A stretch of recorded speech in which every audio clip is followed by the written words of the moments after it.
ఎంత నీచంగా ఉన్నారంటే వాళ్ళు చూస్తే వీళ్ళు మనుషుల పశువుల మనం చెప్పలేని పరిస్థితి.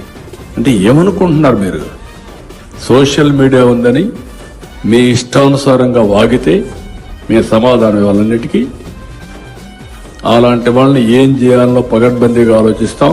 ఇప్పుడు కుప్పానికి కృష్ణా జలాలు తెచ్చిన అంద్రినీవా కాలువలో ప్రవాహం ఆగిపోయింది అంటూ కొందరు చేస్తున్న ఫేక్ ప్రచారాన్ని ఎవరు నమ్మొద్దు. సెప్టెంబర్ 3వ తేదీన వాస్తవంగా కాలువల్లో ఉన్న నీటి ప్రవాహాన్ని ఫోటోలో చూడవచ్చు.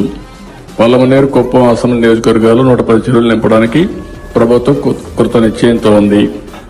ఇది ఫేక్ న్యూస్, ఇది రియల్ న్యూస్ అని ఫోటో వేయాలి.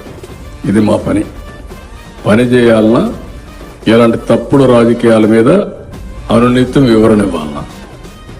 వీళ్ళకి బుద్ధి జ్ఞానంగా ఉంటే, వీళ్ళు మనుషులైతే వీళ్ళు ఏం చేయాలని అడుగుతున్నారు. దీనికి కూడా ఏం చేయాలో ఆలోచిస్తాం. ఒక చట్టాన్ని తీసుకొస్తాం.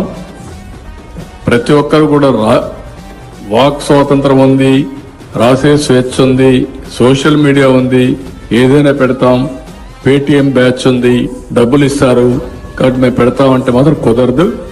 మళ్ళా వాళ్ళు వచ్చి మిమ్మల్ని కాపాడలేరు. ఆ విషయం కూడా గుర్తుపెట్టుకోమని హెచ్చరిస్తున్నాం. మళ్ళీ అపోజిషన్ పార్టీ చెప్తున్నా, ఇంకా రాబోయే రోజుల్లో పిచ్చి ఆటలాడితే మాత్రం మీరు న్యాయం ఉంటే మీరు చేయండి.